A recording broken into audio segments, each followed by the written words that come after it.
Mengejutkan, meluruskan logika bengkok Luhuther. Beberapa alasan pendukung rezim sekarang, khususnya ante-ante Lord Luhut, yang cenderung membela keberadaan TKA Cina. Mari kita meluruskan logika bengkok Luhuther. Pertama, SDM bangsa kita belum mampu. Saya yakin Luhut Lord lupa anak bangsa kita bahkan mampu membuat pesawat terbang. Andai bukan karena tekanan dan akal-akalan mafia dunia, negara kita sudah memproduksi pesawat-pesawat canggih lewat IPTN. Anak-anak bangsa kita juga sudah mampu membuat industri persenjataan sendiri yang diakui dunia lewat Pindad. Jadi, jangankan menambang nikel di Morowali, membuka tambang di planet Mars juga anak bangsa kita bisa. Kita mampu, asal ada trayek bus jurusan Kampung Rambutan ke planet Mars. Saya akui, memang masih banyak anak-anak bangsa kita yang bodoh. Misalnya rakyat yang kena tipu berkali-kali, ditipu orang yang mengaku-ngaku di kantongnya ada data uang 11.000 triliun di luar negeri. Tapi lucunya, saban tahun sibuk cari hutang buat menutupi defisit keuangan. Kita luruskan logika kedua. Indonesia juga banyak mengirimkan TKI ke luar negeri. Nah, ini yang sering jadi alibi rakyat-rakyat yang bodoh tadi. Memang benar, TKI dan TKW kita banyak di luar negeri. Tapi perbedaan paling mendasar, TKI dan TKW kita memang dibutuhkan negara-negara penempatan. Karena penduduk negara setempat tidak mau bekerja di bidang yang dikerjakan TKI atau TKW kita. Sebut saja misalnya, TKI dan TKW kita banyak di Malaysia, Taiwan, dan Arab Saudi. Para TKI dan TKW kita umumnya bekerja jadi asisten rumah tangga, kuli bangunan, sopir, pelayan restoran, dan buruh pabrik. Jenis-jenis pekerjaan di atas tidak diminati sama sekali oleh warga Malaysia, Taiwan, dan Arab Saudi. Berbeda dengan kondisi di Indonesia, negara kita tidak butuh tenaga asing karena tenaga kerja lokal kita saja banyak yang pengangguran. Lagi pula, TKA Cina datang ke Indonesia dan bekerja di industri-industri bonafit, khususnya perusahaan tambang dengan gaji yang sangat besar. Coba tunjukkan satu saja sama saya, TKA asal Cina yang bekerja jadi pembantu rumah tangga atau jadi supir pribadi di Indonesia. Ketiga, Amerika juga menambang Freeport. Ya, tapi Amerika tidak pernah bawa buruh sendiri. Tidak pernah bawa bule buat tukang sapu. Tidak pernah bawa bule buat supir di Freeport. Cuma level engineer-nya saja yang bule-bule. Berbeda dengan Cina, datang berinvestasi, buka tambang di Morowali, sampai bagian tukang usir lalat saja dibawa dari negaranya. Jadi tolonglah, wahai masyarakat Indonesia, buka mata kalian. Jangan malah ikut-ikutan mendukung kebijakan yang merugikan anak bangsa sendiri. Jangan malah mati-matian membela pejabat pengkhianat. Tidak ada pembelaan atas TKA yang datang ke Indonesia. Apalagi TKA yang didatangkan untuk bekerja di perusahaan-perusahaan tambang yang mengeruk kekayaan alam negara kita.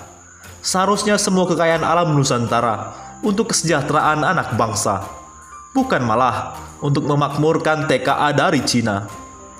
Di saat ratusan ribu anak bangsa kita berebutan lowongan kerja yang cuma bergaji 2 hingga 3 juta sebulan, tenaga kerja asing justru berdatangan dan kita berikan karpet merah untuk bekerja di tambang-tambang kekayaan alam negara kita dengan gaji minimal 15 juta setiap bulan. Betapa bodohnya bangsa ini. Ini contoh, bela-belain Luhut soal TKA Cina. Dikira seorang investor, taunya, ya salam.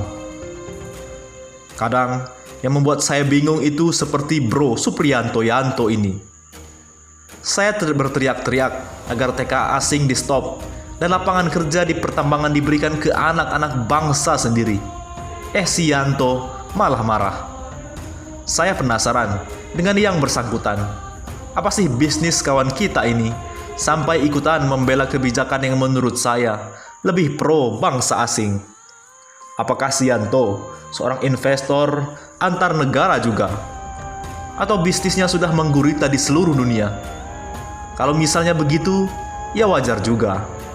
Mungkin Yanto nggak paham bagaimana susahnya anak bangsa mencari lapangan kerja. Saya masuk ke akun yang bersangkutan. Ya salam. Isinya, terima kasih Pak Jokowi dan KBRI yang telah memberikan sembako buat kami semua. Ternyata, bro kita pemburu sembako gratisan dari pemerintah juga. Karena dia menyebut KBRI, kemungkinan kawan kita ini juga TKI di negara tetangga. Bro, yang saya perjuangkan nasib sampean. Daripada jadi TKI, kemungkinan besar di sektor informal, di negeri orang, lebih baik sampean yang jadi karyawan di perusahaan tambang yang mengelola kekayaan alam kita. Gajinya jauh lebih besar, lebih terhormat, nggak mesti berharap sembako gratisan lagi. Saya sedih dan kecewa untuk Anda, orang-orang sejenis Anda. Sekalian, tolong belajar bahasa Indonesia yang baik dan benar lagi. Terima kasih. Netizen pun ikut berkomentar. Ekawati Naila, kaum cebong mah koplak akut. Mereka nggak tahu aja bejatnya orang-orang rezim zolim koplak laknatullah itu. Eko Joyo, itulah fenomena orang pintar plus 62. Muhammad Yamin, yang paling parah sudah bodoh merasa pintar. Sebagai anak bangsa dirugikan dengan kedatangan TKA, malah membela kebijakan tersebut. Ditipu orang yang mengaku punya dana 11 triliun, 11.000 triliun. Di kantong juga percaya. Benar-benar parah logikanya orang yang percaya tersebut. Sudah begitu, pejabat pengkhianat bangsa berkuasa dan merendahkan kemampuan anak bangsa sendiri. Betapa malangnya negeriku. Daud Yusuf, pada bego, dikasih duit 50.000 aja langsung bela mati-matian. Otaknya sama bosnya. Yang penting dapat duit. Masa depan anak cucunya nggak dipikirin. Lihat perkembangan anak-anak sekarang lebih parah.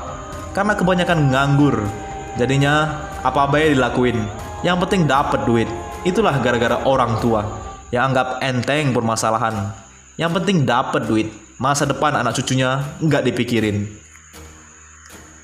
Zamri Farani, kok pakai Lord sih? Itu jangan dilekatkan pada kelas God. Bidadari Badung, lagian dapat apa dan berapa sih dukung gini-ginian? Yang jelas nggak nambah cerdas. Asep Demi, makanya wajar kalau TKI Indonesia banyak yang ditindas di negeri orang seperti kejadian yang dilarung di laut. Ya kayak begini wawasannya. Kasihan, sebenarnya mereka karena ketidaktahuannya akan kondisi negeri ini akibat dibodohin. Semoga mereka semakin paham dan cerdas. Harmas Chris Lawli, nah SDM kayak gini nih yang banyak dikirim Cina ke sini, bukan ekspor. Negara kita jadi tempat buangan juga. Sri Kusmiati, kasihan orang arti opo-opo dikasih sembako. Udah nyembah-nyembah, kapan majunya negara ini?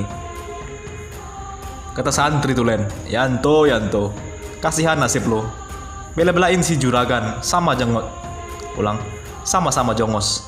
Yang satu jongos di negeri orang, dan yang satu jongos di negeri sendiri. Mengenaskan nasib kalian. Bagaimana? Menurut pendapat Anda,